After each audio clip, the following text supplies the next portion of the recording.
Bismillahirrohmanirrohim. Assalamualaikum warahmatullahi wabarakatuh. Segala puji bagi Allah, semoga solawat tercurahkan kepada Nabi Muhammad SAW, beserta keluarganya, sahabatnya, dan umatnya hingga hari kiamat. Sahabat YM 28 yang dimuliakan Allah. Tidak sedikit orang yang meremehkan kekuatan doa yang sesungguhnya. Orang lebih banyak menganggap bahwa doa hanyalah sebuah sarana untuk memanjatkan keinginan kepada Allah. Padahal, doa lebih dari sekedar hal itu, karena doa juga salah satu bentuk pengakuan bahwa kita adalah hamba dan tidak pernah luput dari pertolongan Allah.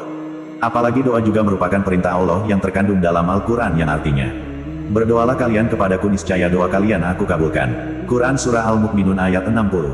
Hal ini juga diperkuat dalam hadis dari Ubadah bin Samit radhiyallahu anhu. Rasulullah Shallallahu alaihi wasallam bersabda, "Tidaklah seorang muslim berdoa kepada Allah dengan satu doa, melainkan pasti Allah memberikannya kepadanya, atau Allah menghindarkannya dari kejelekan yang sebanding dengan doanya, selama ia tidak mendoakan dosa atau memutuskan silaturahim."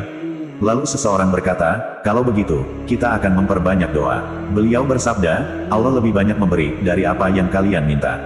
Hadis riwayat Tirmidzi nomor 3573, hadis Hasan Sahih. Kekuatan doa ini sangat perlu untuk diperhitungkan. Ketika kita sedang membutuhkan sesuatu, atau sedang menginginkan pertolongan Allah, maka berdoa adalah salah satu cara yang sangat manjur. Oleh karena itu, semua orang ingin doanya dikabulkan Allah. Namun untuk dapat dikabulkan, maka setiap umat muslim harus mengetahui waktu yang mustajab untuk berdoa. Lalu bagaimana kunci waktu terbaik terkabulnya doa kepada Allah yang perlu diketahui? Berikut di antara waktu-waktu terbaik itu. 1. Waktu sepertiga malam terakhir. Di antara doa yang mustajab mudah diijabahi atau dikabulkan, adalah doa di sepertiga malam terakhir. Namun kita sering melalaikan hal ini karena waktu malam kita biasa diisi dengan tidur lelap. Suasana hening dan syahdu di malam hari merupakan waktu yang tepat untuk memohon kepada Yang Maha Pencipta. Tatkala manusia lain terlelap dalam buayan mimpi, lelah letih setelah bekerja seharian, bangun dari tidur, melakukan salat tahajud dan kemudian berdoa dengan sepenuh kehusyukan dan ketundukan, akan menghadirkan pengalaman batin yang luar biasa. Air mata mungkin saja akan mudah mengalir karena suasana yang mendukung, juga ketenangan jiwa sebab jauh dari penampilan ria. Hal ini dijelaskan dalam hadis dari Jabir bin Abdillah. Rasulullah Shallallahu alaihi wasallam bersabda, "Di malam hari terdapat suatu waktu yang tidaklah seorang muslim memanjatkan doa pada Allah berkaitan dengan dunia dan akhiratnya bertepatan dengan waktu tersebut melainkan Allah akan memberikan apa yang ia minta." Hal ini berlaku setiap malamnya. Hadis riwayat Muslim nomor 757. Dalam hadis lainnya yang lebih spesifik yakni dari Abu Hurairah radhiyallahu anhu, bahwa Rasulullah Shallallahu alaihi wasallam bersabda, "Rabb kita tabaraka wa ta'ala turun setiap malam ke langit dunia hingga tersisa sepertiga malam terakhir." Lalu dia berkata, "Siapa yang berdoa padaku, aku akan memperkenankan doanya. Siapa yang meminta padaku, pasti akan kuberi. Dan siapa yang meminta ampun padaku, pasti akan kuampuni." Hadis riwayat Bukhari nomor 6321 dan Muslim nomor 758. 2. Saat sujud di dalam salat. Sujud adalah wujud ketundukan kita yang terefleksikan dalam amal nyata. Menampakkan kerendahan dan kehinaan kita sebagai hamba dengan mengakui dan meyakini akan keagungan dan kebesarannya.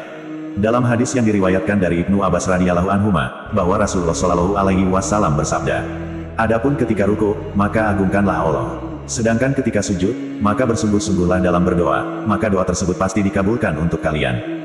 Hadis riwayat Muslim nomor 479. Diperkuat juga dalam hadis dari Abu Hurairah radhiyallahu anhu, Rasulullah Shallallahu alaihi wasallam bersabda, "Keadaan seorang hamba paling dekat dengan Rabb-nya adalah ketika ia sedang bersujud, maka perbanyaklah berdoa saat itu."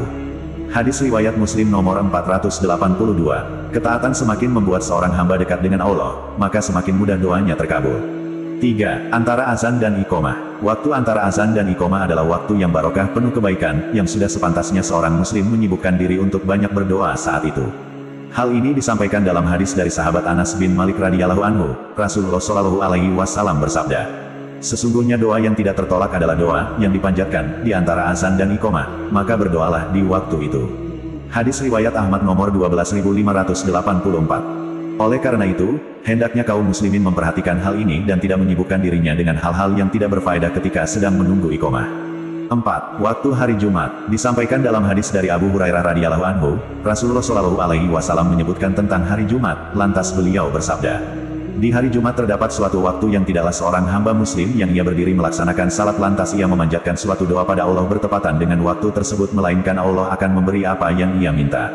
Hadis riwayat Bukhari nomor 935 dan Muslim nomor 852. Diperkuat dalam hadis lainnya dari Jabir bin Abdillah radhiyallahu anhu, bahwa Rasulullah Shallallahu alaihi wasallam bersabda, "Waktu siang, di hari Jumat ada 12 jam. Jika seorang muslim memohon pada Allah Azza wa Jalla sesuatu, di suatu waktu di hari Jumat pasti Allah Azza wa Jalla akan mengabulkannya. Carilah waktu tersebut yaitu di waktu-waktu akhir setelah Asyar. Hadis riwayat Abu Daud nomor 1048 dan An-Nasai nomor 1390. 5. Saat berbuka puasa, dijelaskan dalam hadis dari Abdullah bin Amr bin Al-Ash. Ia berkata, bahwa Rasulullah Shallallahu Alaihi Wasallam bersabda, sesungguhnya doa orang yang berpuasa ketika berbuka tidaklah tertolak. Hadis riwayat Ibnu Majah nomor 1753. Waktu saat berbuka puasa adalah waktu mustajabnya doa, maka jangan tinggalkan sunnah ini untuk memohon setiap hajat kita. Amalan ini berlaku tidak hanya untuk puasa wajib Ramadan saja, namun juga untuk puasa sunnah. 6. Saat turun hujan deras. Hujan adalah salah satu nikmat Allah yang diturunkan kepada makhluknya. Hujan yang berkah akan membawa berbagai manfaat, seperti menyuburkan tanaman, membersihkan udara, dan mengisi sumber air. Hujan juga merupakan salah satu waktu yang istimewa untuk berdoa, karena dianggap sebagai saat yang mustajab, yaitu saat yang mudah dikabulkan oleh Allah Ta'ala. Hal ini disampaikan dalam hadis dari Sahl bin Sa'd. Beliau berkata bahwa Rasulullah Shallallahu Alaihi Wasallam bersabda, dua doa yang tidak akan ditolak, doa ketika azan dan doa ketika turunnya hujan. Hadis riwayat Al-Hakim nomor 2534. Seharusnya turunnya hujan, semakin membuat kita bersyukur, bukan malah mengeluh. Manfaatkanlah momen tersebut untuk banyak memohon segala hajat pada Allah Ta'ala menyangkut urusan dunia dan akhirat. Jangan sia-siakan kesempatan untuk mendoakan kebaikan diri, istri, anak, kerabat serta kaum muslimin lainnya. 7. Saat bulan Ramadan, disampaikan dalam hadis dari Jabir bin Abdillah radhiyallahu anhu, Rasulullah Shallallahu Alaihi Wasallam bersabda, sesungguhnya Allah membebaskan beberapa orang dari api neraka pada setiap hari di bulan Ramadan, dan setiap muslim apabila dia memanjatkan doa, akan dikabulkan. Hadis riwayat Al-Bazar dan Al-Haytsami dalam Majma' As-Sawaid 10 halaman 14. 8. Saat hari Arafah 9 Zulhijjah. Hal ini disampaikan dalam hadis dari Amr bin Shuaib dari ayahnya dari kakeknya, Nabi Shallallahu Alaihi Wasallam bersabda, sebaik-baik doa adalah doa pada hari Arafah. Hadis riwayat Tirmidzi nomor 3585. 9. Saat setelah sholat fardu. Ini waktu mustajab yang disampaikan dalam hadis dari Abu Umamah radhiyallahu anhu, berkata, ditanyakan kepada Rasulullah Shallallahu Alaihi Wasallam, doa apa yang paling didengarkan? Beliau bersabda, doa pada pertengahan malam terakhir dan pada setiap selesai salat wajib. Hadis riwayat Tirmidzi nomor 3499. Hadis Hasan. 10. Saat perang berkecamuk. Hal ini disampaikan dalam hadis yang diriwayatkan Abu Daud dari Sahl bin Sa'd, bahwa Rasulullah Shallallahu Alaihi Wasallam bersabda, doa tidak tertolak pada dua waktu, atau minimal kecil kemungkinan tertolaknya, yaitu ketika azan berkumandang dan saat perang berkecamuk, ketika kedua kubu saling menyerang. Hadis riwayat Abu Daud nomor 2540. Demikianlah waktu mustajab untuk berdoa agar dikabulkan oleh Allah Ta'ala. Dengan memperhatikan dan memilih berdoa di waktu-waktu istimewa, bukan saja menunjukkan keseriusan kita di dalam berdoa, namun ini juga melengkapi kesempurnaan syarat-syarat berdoa, kontinuitas doa, keyakinan yang mantap, adab-adab berdoa, dan hilangnya faktor-faktor penghalang terkabulnya doa, seperti makan minum dan berpakaian yang haram. Semoga Allah mengabulkan doa-doa yang kita panjatkan. Amin ya robbal alamin. Kami berharap apa yang disampaikan dapat bermanfaat bagi sahabat TIMYM 28 yang dirahmati Allah. Kami mohon maaf atas segala kesalahan dan kehilafan dalam penyampaian materi ini. Wallahu alam bisawab. Wassalamualaikum warahmatullahi wabarakatuh.